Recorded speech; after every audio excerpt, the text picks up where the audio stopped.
ప్రత్యక్షం అవుతుంది గొర్రెల కాపర్లకి. ఇదిగో మీకు శుభము కలుగును గాక, మీ కొరకు రక్షకుడు పుట్టి ఉన్నాడు, ఆయన దావీదు పట్టణములో ఉన్నాడు కనుక మీరు వెళ్ళి ఆయనను దర్శించండి, ఆయనను పూజించండి. ఎలా మేము గుర్తుపట్టాలి అని గొర్రెల కాపర్లు అడుగుతారు.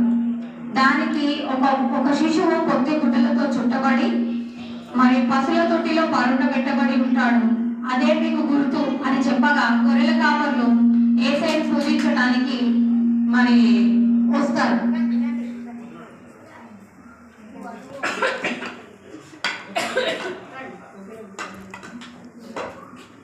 గొర్రెల కాపర్లు వచ్చి మరి యేసయ్యను పూజిస్తుండగా దూత గణావళి కూడా వచ్చి అదే సమయంలో మరి యేసయ్యను పాటలతోనూ స్తుతిస్తూ ఆరాధిస్తూ ఉంటారు.